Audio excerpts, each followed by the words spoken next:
Our elections are an authoritative, crooked process. I know I covered this yesterday on the podcast. You know what? I don't think I really delved into it enough, quite frankly. Um, already, you go on any of the networks. It's a wonderful day. It's election day. It's America and reflections and all. It's all a bunch of BS, people.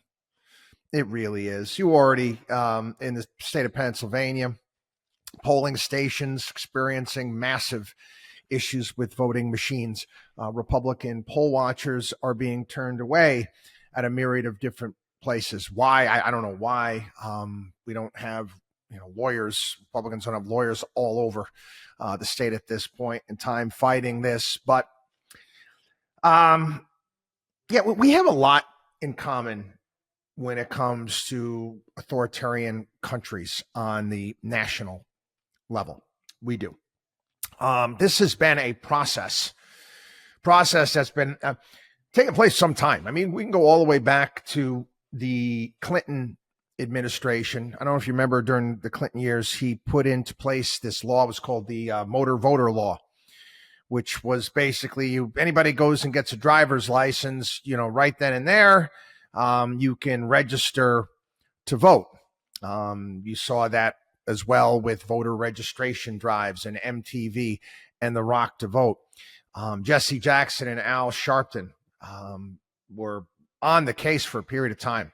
Republicans were trying to put into place an ID-based system where you can't vote unless you actually prove who you are. But then we were told that was racist and people couldn't afford to get themselves an ID can be expensive at $20 and certain people can't afford it. You're going to disenfranchise the voters and it's a poll tax and all this other pure bullshit. I've been saying this for some time. The only plausible reason for not forcing people to prove who they are when they show up to vote is to cheat. It was interesting. I was listening to the Rogan Elon Musk podcast that dropped yesterday, and they came to the same conclusion that I have come to with this. What does that lead us to? That leads to one party rule here in this country. It really does. Outside of states, as far as national elections are concerned, it will lead to one party rule. Again, we pat ourselves on the back about our process here. Do you understand how ridiculous this is and how we do things? States not being able to count their votes for days. I mean, aren't you? I could do Sebastian Maniscalco. Aren't you embarrassed?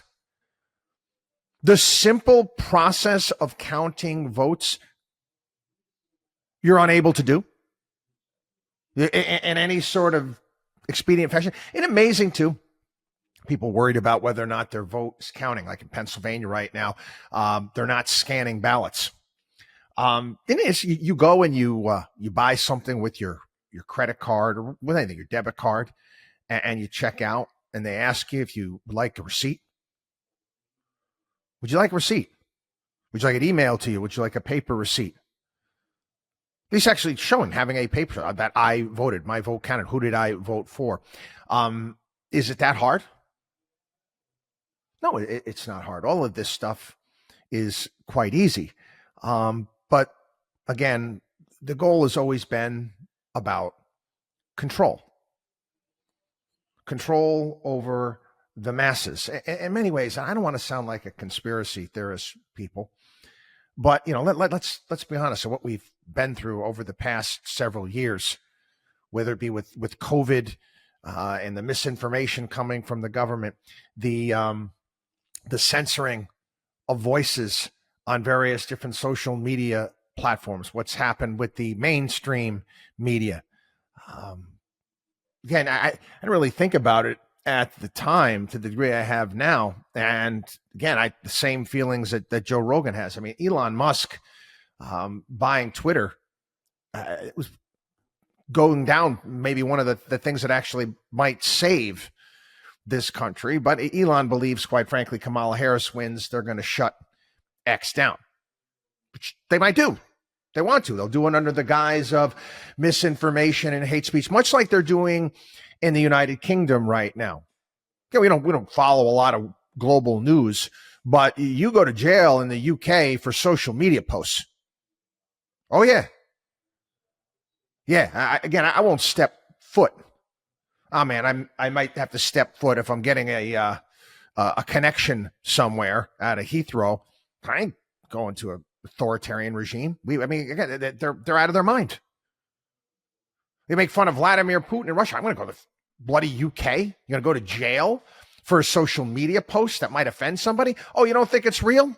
Look it up. If you don't think it's coming soon to a theater near you, it is. It is, unless we change our ways. And like I said, I've been in the free speech business my entire life, and I can see when it's it's under attack. I mean, you got Tim Walz out there on the stump. It's misinformation. We got to censor that. It's not free speech. Get in your freaking mind. After what we just went through. But anyway, this, again, it's been a work in progress for the elites, the authoritarians out there to control who's in charge, who they want to put into place, put in to power at this point in time. And it's interesting. You kind of watch, say who's really involved. And Obama is burning the midnight oil. He is working his ass off to get Kamala Harris elected because, again, he's running the show. He's running the show. It's like he's running for office, quite frankly. He's out on social media more than she is, posting more things that are out there. Again, he's running. This is the reality of our elections and our process here in this country. So, I would, it's different from when I grew up, when it was a bit of a celebration of our system here in America. Be honest with your kids. Tell them what's going on. Like I said, we always talk about building, creating, protecting, and teaching. This is part of protecting and teaching. Don't lie to your kids. Don't lie to your kids. Explain them what's actually happening on the ground, what the terrain is here in this country. Anyway, WatchDog on WallStreet.com.